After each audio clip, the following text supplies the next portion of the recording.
Subscribe करिए हमारे channel target UP TET CTET को और बेल आइकन को दबाइए।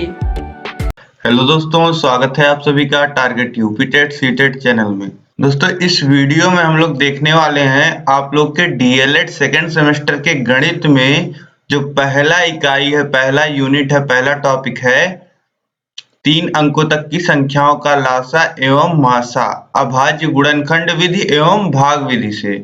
तो दोस्तों, यह यूनिट हम पूरा देखने वाले हैं इस वीडियो में और इसमें आपको लासा और मासा दो विधियों से निकालना सीखना है। एक तो आपका है गुणनखंड विधि और दूसरा है भाग विधि। तो दोस्तों, इसमें हम लोग जो सीखेंगे वह है गुणनखंड विधि से 3 अंकों तक की संख्याओं का लासा और भाग विधि से 3 अंकों की संख्याओं का लासा, फिर गुणनखंड विधि से 3 अंकों की संख्याओं का मासा और भाग विधि से 3 अंकों तक की संख्याओं का मासा। तो यह 4 चीजें हम सीखने वाले हैं दोस्तों इस वीडियो में। अब यहाँ पर 3 अंकों की बात हो रही है बार बार, तो ये जान लीजिए 3 अंक मतलब कि जैसे 145 है आपका, इसमें 3 अंक आते हैं। तो इसी तरीके की संख्याएं आपको दी जाएंगी और इन्हीं का लासा और मासा आपको ज्ञात करना रहेगा, या तो गुणनखंड विधि से या फिर भाग विधि से। अब दोस्तों, यह चारों चीजें जानने से पहले हमारे लिए सबसे अधिक आवश्यक जो है जानना, वह है लासा और मासा होता क्या है, यह जानना है। और मैं इस तरीके से आपको लासा और मासा बताऊंगा जैसा आज तक अभी तक आपको किसी ने नहीं बताया होगा। लासा मासा का पूरा कॉन्सेप्ट आप लोग यह तो सीख लेते हैं कि निकालना कैसे है, लेकिन यह नहीं सीख पाते हैं कि यह होता क्या है एक्चुअली में, जिससे आपको आइडिया नहीं लग पाता है। जब आपको एक आइडिया लग जाएगा कि लासा मासा होता क्या है, तब आपके दिमाग में जो कॉन्सेप्ट है वह और अच्छे से बैठ जाएगा और आप कभी भूलेंगे नहीं। तो चलिए हम लोग देखते हैं लासा और मासा होता क्या है। देखिए, लासा यानी कि लघुत्तम समापवर्त्य, इसे अंग्रेजी में लीस्ट कॉमन मल्टीपल अर्थात एलसीएम कहा जाता है। दी गई संख्याओं का लासा ज्ञात करने से तात्पर्य होता है कि वह छोटी से छोटी संख्या प्राप्त की जाए जो दी गई संख्याओं से पूर्णतः विभाजित हो जाए। माना कि ऐसी संख्या ज्ञात करना है जो 2, 5, 10 से विभाजित हो जाए तो वे क्रमशः 10, 20, 30 इत्यादि अनंत संख्याएं होंगी, किंतु इनमें छोटी से छोटी अर्थात सबसे छोटी संख्या 10 है। अतः लासा ज्ञात करने के लिए इनमें से सबसे छोटी संख्या अर्थात 10 लिया जाएगा। अतः 2, 5, 10 का लासा 10 होगा। अब दोस्तों, इसे आप नाम से समझिए, जैसे लिखा है लघुत्तम समापवर्त्य। अपवर्त्य क्या होता है? आपका गुणज होता है। और समापवर्त्य क्या होता है? जो गुणज दी गई संख्याओं में दोनों में उपस्थित होते हैं उसे हम लोग समापवर्त्य बोलते हैं। और लघुत्तम जो समापवर्त्यों में सबसे छोटा हो। और इंग्लिश में आप समझना चाहें तो देखिए, जो भी दी गई संख्याओं के मल्टीपल हैं उनमें जो कॉमन है, और कॉमन मल्टीपल में जो सबसे छोटा मल्टीपल है वह जो होता है वह हमारा होता है लीस्ट कॉमन मल्टीपल। जैसे यहाँ पे आपको देखने को मिल रहा है 2, 5, 10 का हमें लासा अगर हम निकालते हैं तो हमें मिलता है 2, 5, 10 का अगर हम लासा निकालते हैं तो हमें 10 मिलता है। कैसे मिलता है? देखिए, 2 के जितने मल्टीपल हैं, 2 के मल्टीपल 2, 4, 6, 8, 10, 12 इस तरीके से हैं। और 5 के मल्टीपल 5, 10, 15 इस तरीके से हैं। और फिर देखिए 10 के मल्टीपल 10, 20 इस तरीके से है। तो अब देखेंगे आप लोगों को जो इन तीनों संख्याओं का लासा जब निकालना है 2, 5 और 10 का, तो इसमें आप देखेंगे कि कॉमन क्या मिल रहा है आप लोगों को। देखिए यहाँ पे 10 इसमें भी आ रहा है, इसमें भी आ रहा है, 5 में भी और 10 में भी आ रहा है। तो यह जो हो जाएगा वह कॉमन मल्टीपल हो जाएगा। अब कॉमन मल्टीपल में यह सबसे छोटा होगा, क्योंकि इसके बाद जब मिलेगा तो 20 मिलेगा या फिर 30 मिलेगा, तो यह सबसे छोटा है। इसलिए जो है यह जो है वह लीस्ट कॉमन मल्टीपल है। अब दोस्तों, आपको समझ में आ गया होगा कि किसी भी दी गई संख्याओं का एलसीएम लासा क्या होता है, उन संख्याओं का आप टेबल पहाड़ा लिख लीजिए। पहाड़ा जब आप लिख लेंगे तो उसमें जो कॉमन संख्याएं मिलेंगी और उसमें जो सबसे छोटी संख्या होगी वह हमारी एलसीएम होगी। अब दोस्तों लासा आपको समझ में आ गया। अब हम लोग मासा समझ लेते हैं। देखिए, मासा से तात्पर्य होता है महत्तम समापवर्त। इसे अंग्रेजी में हाईएस्ट कॉमन फैक्टर अर्थात एचसीएफ कहा जाता है। दी गई संख्याओं के मासा ज्ञात करने से तात्पर्य है कि वह बड़ी से बड़ी संख्या ज्ञात की जाए जो दी गई संख्याओं को पूर्णतः विभाजित कर दे। उदाहरणार्थ ऐसी संख्या ज्ञात करना जो 8, 16, 24 से पूर्णतः विभाजित कर दे तो वह 2, 4, 8 संख्याएं होंगी, किंतु इसमें बड़ी संख्या सबसे बड़ी केवल 8 है। अतः संख्याओं 8, 16, 24 का मासा 8 है। अब दोस्तों मासा में देखिए क्या है, मासा के नाम से आप जब समझेंगे महत्तम समापवर्तक। अपवर्तक क्या होता है दोस्तों, जो भी संख्या दी गई होती है उसको जो संख्याएं विभाजित करती हैं वही उसकी अपवर्तक कहलाती हैं। और समापवर्तक जो दी गई संख्याओं में अपवर्तक सब में होते हैं उसे हम समापवर्तक कहते हैं। और महत्तम समापवर्तक जो उन सभी अपवर्तकों में सबसे बड़ा हो, और इसे इंग्लिश के नाम में समझते हैं। देखिए, जो भी दी गई संख्याएं हैं उनके जो फैक्टर कॉमन हैं और उन कॉमन फैक्टर्स में जो सबसे बड़ा फैक्टर है उसे हम लोग हाईएस्ट कॉमन फैक्टर एचसीएफ बोलते हैं। अब जैसे यहाँ पे उदाहरण दिया गया है, इसी से आप समझिए 8, 16, 24। अब ये संख्याओं का अगर हमें मासा ज्ञात करना है तो कॉन्सेप्ट से आप जब समझेंगे तो देखिए 8, 16, 24 के फैक्टर आपको लिखने हैं। वे संख्याएं लिखनी है 8, 16 और 24 की जो इन्हें डिवाइड करते हैं। तो 8 को 2 भी डिवाइड करता है, 4 भी डिवाइड करता है और 8 खुद। और 16 को इसी तरीके से लिखेंगे तो 2, 4, 8 और 16।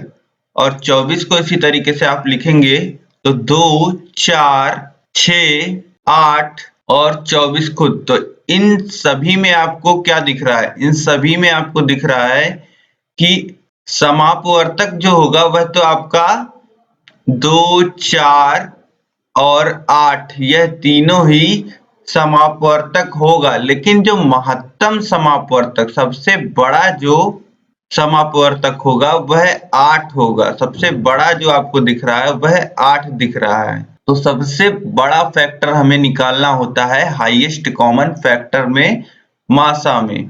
तो आपको अब मासा समझ में आ गया होगा दोस्तों। अब दोस्तों हमने देख लिया कि लासा मासा एक्चुअली में होता क्या है, इनके पीछे कॉन्सेप्ट क्या होता है। अब हम लोग जब सॉल्व करेंगे तो हमें और अच्छे से समझ में आएगा। अब हम दोनों विधियों से देख लेते हैं कि आप लासा और मासा निकालते कैसे हैं 3 अंकों तक की संख्याओं का। तो देखिए, सबसे पहले हमें देखना है गुणनखंड विधि से 3 अंकों तक की संख्याओं का लासा। इसी को दोस्तों हम लोग अभाज्य गुणनखंड विधि भी कहते हैं। अब देखिए यहाँ पे हमें क्या ज्ञात करना है, यहाँ पे हमें 117, 221 और 234 का लासा ज्ञात करना है, मतलब एलसीएम निकालना है। तो जैसा कि इसमें लिखा हुआ है अभाज्य गुणनखंड, तो दोस्तों अभाज्य गुणनखंड को आप समझिए। जैसे अभी किसी संख्या का अगर गुणनखंड लिखने को कहता है तो जैसे अब 8 है, 8 का अगर गुणनखंड हमें लिखने को कहता है तो इसे हम लोग 2 गुणे 4 लिख सकते हैं। तो यह जो हो जाएगा यह 8 का गुणनखंड हो जाएगा। अब अभाज्य गुणनखंड अगर हमें लिखना है तो हमें 8 को ऐसी संख्याओं में तोड़ के लिखना है कि जिन संख्याओं में हम उसे लिख रहे हैं वह संख्याएं अभाज्य हों। अब देखिए यहाँ पर 2 तो अभाज्य संख्या थी, 2 गुणे 4 हमने 8 को लिखा था जिसमें 2 अभाज्य संख्या थी, लेकिन 4 जो है वह भाज्य है, वह 2 से कट जाता है। तो 4 को हम 2 गुणे 2 भी लिख सकते हैं। तो इस तरीके से अगर हम लिखना चाहें 8 को अभाज्य गुणनखंड के रूप में तो 8 को हम लोग लिखेंगे 2 गुणे 2 गुणे 2।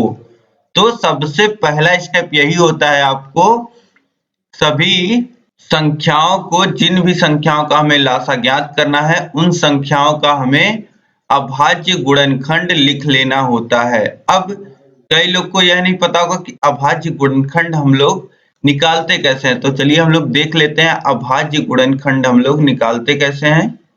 देखिए यहाँ पे जैसे दिया हुआ है 117। अब मान लीजिए इसी का हम लोगों को अभाज्य गुणनखंड निकालना होता, तो सबसे पहले हम लोग ऐसे लिख लेते हैं 117 को। अब 117 को देखिए, सबसे पहला अभाज्य संख्या क्या होती है? 2। तो 2 से अगर हम लोग काटना चाहें इसको 117 को, तो देखिए यह एक ऑड संख्या है, विषम संख्या है, तो 2 से तो कटेगी नहीं। अब हम लोग ट्राई करते हैं 3 से। तो 3 से देखिए 3 त्रिका 9 और बचेगा 2, तो 3 लिख लेते हैं, फिर 2 बचा, फिर यहाँ हो गया 27 और 27 3 से कटता है 9 बार में, तो यहाँ पे आ जाएगा 39। देखिए 3 से कट गया, फिर देखते हैं कि यह 3 से कटेगा। हाँ 3 से कटेगा, देखिए 3 एकन्नम 3 एक बार जाएगा, फिर उसके बाद 3 बार 13। अब देखिए 13 जो होता है वह अभाज्य संख्या होती है, मतलब किसी से नहीं कटेगी, तो सीधे 13 से काट देते हैं। अब देखिए यहाँ पे हमें 117 का अभाज्य गुणनखंड मिल गया। देखिए 117 को जो हम लोग लिख सकते हैं, 117 को लिख सकते हैं 3 गुणे 3 गुणे 13, यही यहाँ पे लिखा हुआ है। यहाँ पर आप देख सकते होंगे लासा निकालते समय यही अभाज्य गुणनखंड होता है। देखिए अब 17 को हम लोगों ने गुणे के रूप में ऐसे लिख लिया, ऐसे तोड़ लिया कि अभाज्य संख्याओं का गुणा हो करके हमें 117 मिल जा रहा है, यही है अभाज्य गुणनखंड। अब देखिए यहाँ पर 117, 221 और 234 का लासा हमें ज्ञात करना है। तो सबसे पहला स्टेप हमने क्या किया, हमने अभाज्य गुणनखंड के रूप में इन तीनों को लिख लिया। जैसे मैंने आपको बताया उसी तरीके से भी आप निकाल सकते हैं, अगर आप डायरेक्टली नहीं सोच पा रहे हैं कि हमें क्या लिखना है। तो इस तरीके से जब आप लिख लेंगे, तो अब आपको क्या करना है, देखिए अब दूसरे स्टेप में हमें क्या करना है, सभी संख्याओं के अभाज्य गुणनखंडों को देखकर सबसे छोटा गुणनखंड चुनिए, वह जिस संख्या में सबसे अधिक बार आया हो उसे उतनी बार लिखिए। अब देखिए यहाँ पर जितने भी गुणनखंड हुए हैं अभाज्य गुणनखंड, उनमें हमें सबसे छोटा गुणनखंड देखना है। तो सबसे छोटा अगर आप देखेंगे तो सबसे छोटा यहाँ पे 2 आपको दिख रहा है। अब यही कह रहा है कि यहाँ पे सबसे छोटा गुणनखंड जो है वह सबसे अधिक बार किसमें आया है, वही आपको लिख लेना है। तो यह लिखने में हमें आसानी होती है जब हम इसको इस प्रकार से लिख लेते हैं। देखिए 3 गुणे 3 गुणे 13 है, तो इसे हम बराबर लिख सकते हैं 3 के घाते 2 गुणे 13, इस तरीके से लिख सकते हैं, क्योंकि 3 2 बार आया है तो 3 के घात 2 चढ़ा देंगे और गुणे 13। अब 221 को तो इसी तरीके से लिख सकते हैं 13 गुणे 17, इसमें कुछ परिवर्तन हम लोग नहीं करेंगे, तो 13 गुणे 17। और 234 में देखिए 2 एक बार, 3 2 बार, फिर 13, तो ये हो जाएगा 2 गुणे, यहाँ पर 3 के घाते 2 गुणे 13। अब देखिए सबसे छोटा अभाज्य गुणनखंड जो यहाँ पे हमें मिल रहा है वह मिल रहा है 2 का। तो जब आप लोग लासा लिखेंगे तो लासा लिखते समय आप सीधे लिखिएगा 2, फिर इसके बाद फिर यही हमें करना है। देखिए तीसरा स्टेप, फिर अब हमने सबसे छोटा जो है वह लिख लिया। अब इसके बाद जो बड़ा है उसको लिख लेते हैं। इसके बाद देखिए 3 बड़ा है, इसके बाद 3, 2 के बाद 3 आ रहा है, तो 3 के जो सबसे बड़ी घात है, जो सबसे अधिक बार आया वह हमें लिख लेना है, तो 3 के घाते 2। फिर देखिए इसके बाद 13 आ रहा है, तो हमें 13 लिख लेना है, और 13 के बाद इसी तरीके से 17 आ रहा है, तो 17 लिख लेना है। अब 13 की सबसे बड़ी घात 1 थी, तो इसलिए हम लोगों ने 13 एक बार लिखा है और 17 एक बार। अब देखिए इसी को हमें गुणा कर लेना है, और गुणा करने के बाद हमें मिल जाएगा 3978, यही हमारा लासा हो जाएगा 117, 121 और 234 का। तो यह हो गया हमारा गुणनखंड विधि से लासा निकालना। अब देखिए यहाँ पे दूसरा उदाहरण भी है 117, 884 और 918 का लासा ज्ञात कीजिए। वही गुणनखंड विधि से हमें निकालना है। तो 117 को देखिए हमने लिखा था 3 गुणे 3 गुणे 13, अब 3 के घाते 2 गुणे 13। अब देखिए 884 को हम लोग लिख सकते हैं 2 गुणे 2 गुणे 13 गुणे 17। अब 2 दो बार आया तो 2 के घाते 2 गुणे 13 गुणे 17। अब 918 को 2 गुणे 3 गुणे 3 गुणे 3 गुणे यहाँ पर 13 लिखा है, यहाँ पर 17 होगा। फिर इसको हम लोग लिख सकते हैं 2 एक बार तो 2 गुणे 3 3 बार है तो 3 के घाते 3 गुणे 17। अब हमें देखना है सबसे छोटा जो गुणनखंड है, सबसे छोटा 2 है और 2 की सबसे बड़ी घात तीनों में देख लेते हैं। तो 2 की सबसे बड़ी घात है 2 के घाते 2 यहाँ पर, तो हम लोग लिख लेंगे 2 के घाते 2। अब इसी तरीके से इससे बड़ा जो गुणनखंड है वह है 3 और 3 के सबसे बड़ी घात जो है वह 3 के घाते 3 है इन तीनों संख्याओं के अभाज्य गुणनखंडों में। तो गुणे में 3 के घाते 3 हो जाएगा। अब देखिए इससे बड़ा गुणनखंड कौन सा है, तो वह है 13। अब 13 की घाते 1 सबसे बड़ा दिख रहा है हमें, तो गुणे 13। फिर 17 भी केवल एक बार है तो गुणे 17। अब इन सभी का गुणा कर लेंगे तो आपको मिल जाएगा 23,868। यही हमारा लासा हो जाएगा। अब यहाँ दोस्तों हमने 2 एग्जाम्पल के थ्रू देख लिया कि हमें लासा कैसे निकालना होता है अभाज्य गुणनखंड विधि से। अब देखिए हम लासा निकालना सीखेंगे भाग विधि से। लासा कैसे निकालते हैं चलिए देखते हैं। अब जैसे यहाँ पे दोस्तों दिया हुआ है 121, 286 और 418 का लासा ज्ञात कीजिए।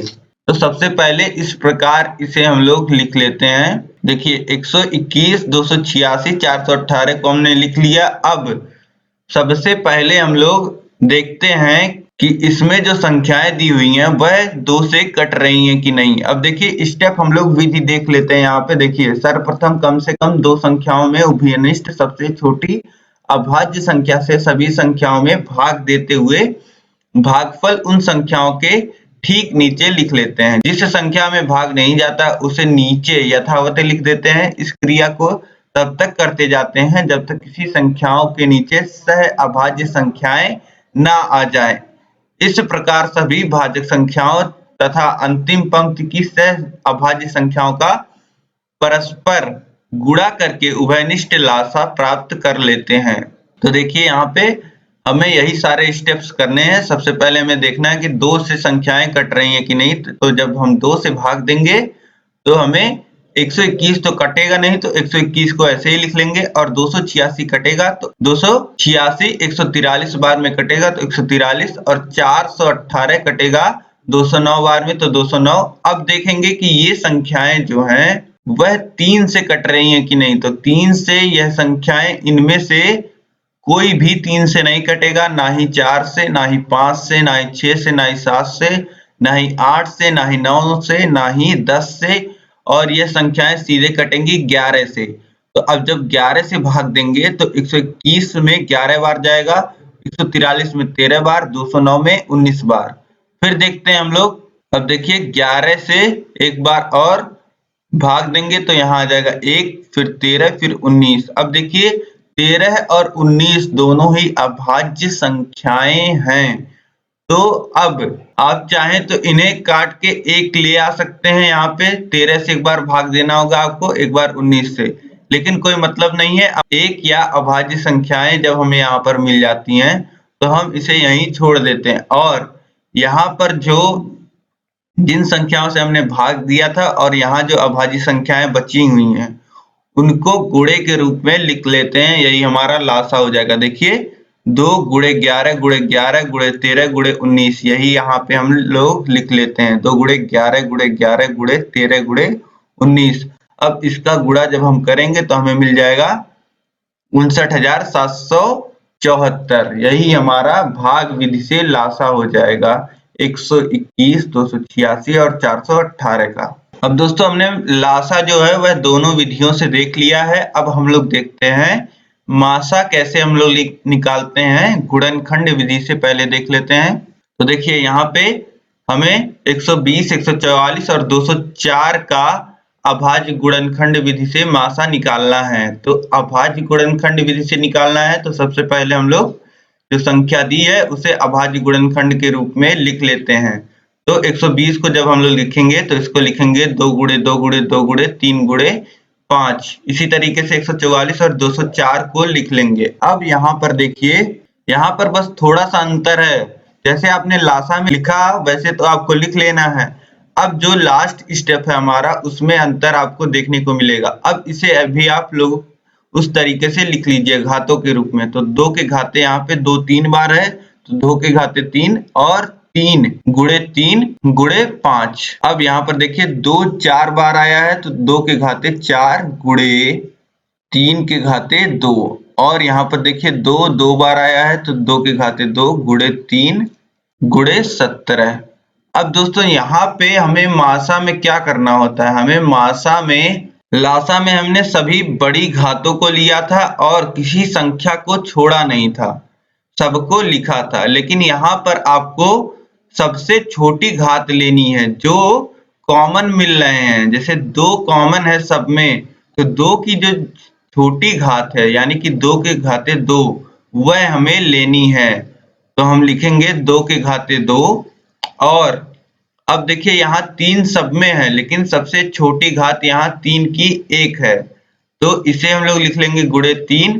और फिर देखिए 5 और 17, 5 इसमें आ रहा है लेकिन इन दोनों में नहीं और 17 इसमें आ रहा है लेकिन इन दोनों में नहीं। तो ऐसी संख्याएं जो तीनों में उपस्थित नहीं है उन्हें हम लोग नहीं लिखते हैं मासा निकालते समय। तो अब इसे हम लोग कैलकुलेट कर लेंगे, यही हमारा मासा हो जाएगा। तो देखिए 2 के घाते 2 4 का गुणा 3 में होगा तो ये आ जाएगा 12। अब यहाँ पर हमारा जो 120, 144 और 204 का मासा हो जाएगा वह हो जाएगा 12। तो आपने समझ लिया होगा अंतर जो है वह यही लिखते समय है। जब हम लोग ये लिखते हैं वहां बड़ी घातों को लेते थे और सभी संख्याओं को लिखते थे, यहाँ छोटी घातों को लेंगे और उन्हीं संख्याओं को लेंगे जो दी गई सभी संख्याओं में उपस्थित हों। अब ये हो गया दोस्तों मासा आपका गुणनखंड विधि से। और अगली विधि हम लोग देख लेते हैं, भाग विधि है। भाग विधि से देखिए मासा कैसे निकालते हैं। अब 3 संख्याएं यहाँ पे दी हुई हैं 671, 781 और 1441। इन्हीं का हमें भाग विधि से मासा निकालना है। देखिए सबसे छोटी संख्या इन तीनों संख्याओं में क्या है 671। तो 671 से हम लोग जो दूसरी बड़ी संख्या है उसमें भाग देते हैं।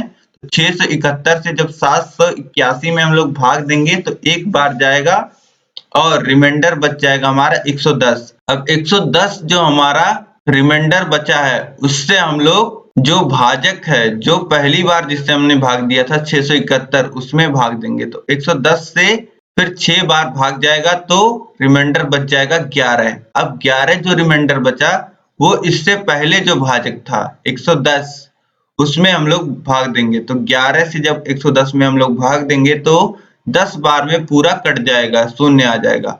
अब यहाँ जो भाजक है जिससे यहाँ पे हमें शून्य प्राप्त हुआ है उससे हम लोग भाग देंगे जो तीसरी संख्या यहाँ पे है। अगर 2 ही संख्याएं होती तो यह हमारा जो होता वह मासा हो जाता 11। लेकिन अब देखिए तीसरी संख्या भी है तो तीसरी संख्या भी पूरी तरीके से कटनी चाहिए 11 से, तभी यह 11 जो होगा वह हमारा मासा होगा। तब देखिए 11 से भाग देते हैं 1441 में। तो 11 से जब भाग देंगे 1441 में तो देखिए 11 से एक बार में 11 और रिमाइंडर बचा 3, फिर यहाँ से ऊपर से 4 ले आएंगे और फिर देखिए 3 बार जाएगा तो यहाँ 33, फिर 34 में से 33 जाएगा तो 1 बचेगा, फिर यहाँ से ऊपर रिमाइंडर 1। अब यहाँ आ गया 11, फिर एक बार में 11 फिर 0। अब देखिए यहाँ पे 0 आ गया 11 से किससे भाग देने पे 11 से भाग देने पे। तो हमारा जो मासा हो जाएगा वह 11 हो जाएगा।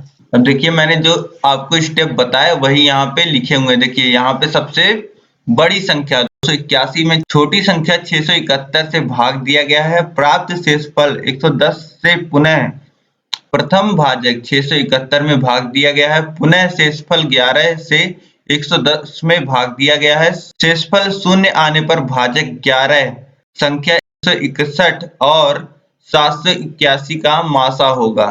अब संख्या इसमें 11 से भाग दिया गया है।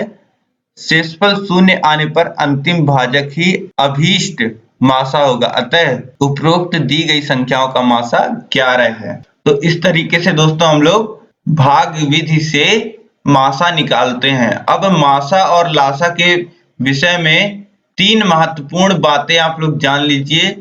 देखिए, दी गई संख्याओं का लासा दी गई संख्याओं में सबसे बड़ी संख्या हो सकती है। अगर आपके पास कुछ संख्याएं दी हुई हैं और लासा पूछ रहा है तो आप निकाल लेंगे अगर, तो ऐसा हो सकता है कि जो दी गई संख्याएं हैं उनमें जो सबसे बड़ी संख्या है वही आपकी लासा आ जाए। अगर ऐसा नहीं होता है तो जो संख्या लासा निकल के आएगी उसका जो मान होगा वह प्रत्येक संख्या से बड़ा होगा। मतलब कि लासा जो होता है दोस्तों, वह लासा जो होता है आपका वह या तो बड़ा होगा या तो बराबर होगा जो आपको संख्याएं दी गई होंगी। तो जो भी संख्याएं दी गई होंगी लासा या तो बड़ा होगा या तो सबसे बड़ी संख्या जो होगी संख्याओं में उसके बराबर होगा। यह आपको समझ में आ रहा होगा। और इसी तरीके से मासा के विषय में अगर हम देखें तो दी गई संख्याओं में सबसे छोटी संख्या जो होगी वह मासा हो सकती है। यदि ऐसा नहीं है तो प्रत्येक संख्या से उसका मान छोटा होगा, यानी कि मासा जो होगा वह या तो छोटा होगा या तो बराबर होगा जो दी गई संख्या में सबसे छोटी। यहाँ पे सबसे बड़ी संख्या के बराबर हो सकता है और यहाँ पे सबसे छोटी संख्या के बराबर हो सकता है मासा, और नहीं तो फिर सभी से छोटा होगा। अब सह अभाज्य संख्याओं का मासा सदैव 1 होता है। अगर आपको अभाज्य संख्याओं का मासा निकालने के लिए दिया हुआ है तो अभाज्य संख्याओं का जो मासा आता है वह 1 आता है। क्यों? क्योंकि अभाज्य संख्याओं का अगर आप गुणनखंड लिखेंगे तो आप लिखेंगे 1 गुणे वह संख्या खुद, या तो वह संख्या अभाज्य संख्या केवल 1 या खुद से कटती हैं तो आपको जो सभी में कॉमन गुणनखंड मिलेगा वह 1 ही मिलेगा। तो अभाज्य संख्याओं का गुणनखंड सदैव 1 होता है। इसीलिए अब देखिए यहाँ पे कुछ प्रश्न दिए गए हैं। अब इन प्रश्नों को हम लोग अगले क्लास में पूरा हल करेंगे। 11 प्रश्न है यहाँ पे।